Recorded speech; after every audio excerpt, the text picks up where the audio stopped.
This is some pedo bear status. Like, are you free? Are you free, man? Are you free? Okay, let's kill some people. This is crazy.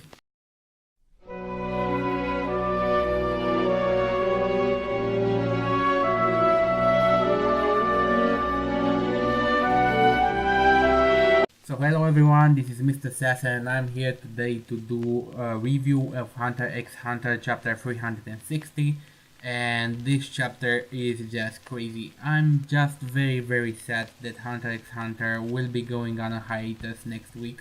So next week's chapter is the last week. 361 will be the last chapter for this year and probably for the next year 2017 as well.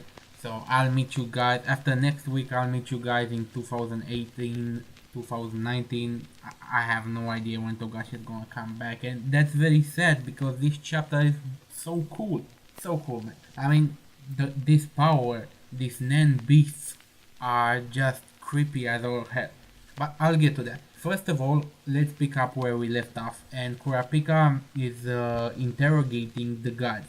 And from the gods, it seems that two of them knew about the succession war, but have no Nen abilities, and three of them did not know about the succession war, but have Nen abilities. Now, Kurapika focuses on interrogating the ones that knew about the succession war, and what Kurapika finds out is all the other bodyguards that have died knew about the succession war. And apparently the king has a system where when he marries a new queen and he has a son, the other queens that are above the new queen will assign each a bodyguard to this queen. So if, for example, if Queen Obito is the 7th queen, she will have 7 bodyguards assigned by the other queens because the other queens want to keep tabs on her, so she cannot threaten the kids or something like that. That's what I understand from this.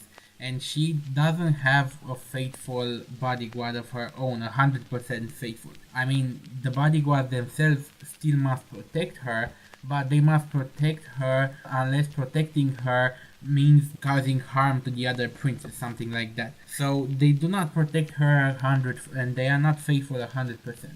Now when another queen is added, if the king would have married another queen, then Queen Obito can actually pick up a bodyguard of her own, and that's the system. So apparently the bodyguards that have died were all faithful to other queens, and these two guys that remain are also faithful to other princes and queens. So basically they did not have any assassination order, but they were spying on her.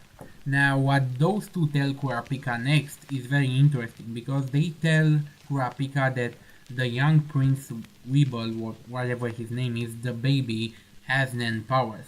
Because when they go through the ritual of the urn that Kaiken has, Nen powers are bestowed upon the princess even if they don't have Nen power.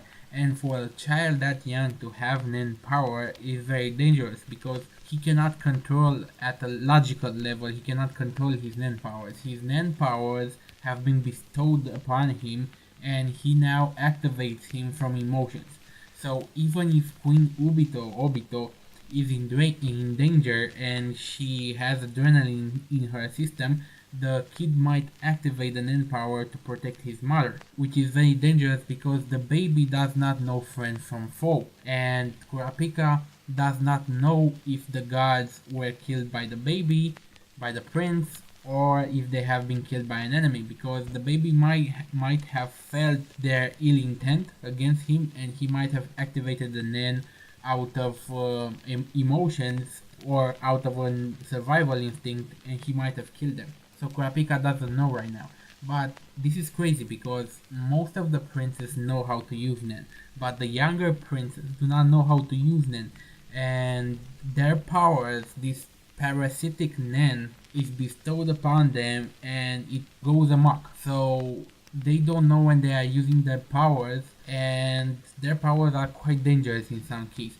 And when they were talking about this, some Nen beasts appear, and this is where things start getting interesting. So a lot of Nen beasts appear, some lizards, some jellyfish, a bear, a crocodile, and they are just going through the room. And now Kurapika and the three others that can use Nen can see them, but the queen cannot see them, and the two guys that were spying on the queen also cannot see these Nen beasts. And these Nen beasts are going around the room, and suddenly the bear asks somebody, asks one of the three bodyguards if he's busy, and the guy responds, well, yes, I'm busy. But instead of leaving, the bear actually stands by him like pedo status and asks him again and again, well, tell me when you're not busy, tell me when you're not busy. So, and when the guy finally breaks and says, well, I'm not busy now, the bear gives him a command to kill everyone in that room, and he has to obey that command because he's not busy. So this is the extent the Nen goes. If you agree to the condition that the bear says, if you're not busy, basically, he can manipulate your body. Not your mind, because the guy obviously is breaking down, but the body, he can manipulate the body. Now, Kurapika swiftly calls Biscuit and Melody, and apparently these Nen beasts have not shown in Melody's area, but they have been in Biscuit's area, and they left. So now he doesn't know if they originated from Biscuit's area or if they were just passing through there. But Biscuit is guarding Merayam, the prince, and maybe they are his Nen beasts, we don't know. So things are very entangled right now, and everything is just a mess. And the chapter ends off with Kurapika confronting the bodyguard that is manipulated by the bear, the Nen beast. And this guy is coming with a knife at Kurapika, but of course we know the powers of Kurapika, so he's probably going to detain him. He doesn't want to kill this guy because he wants to see what caused this reaction, and he wants to analyze the situation. And that's the chapter. A very incredible chapter. Again, let's see what next week delivers, and then we'll see each other in a few years. Have a nice day. Any rational society would either kill me or put me to some use.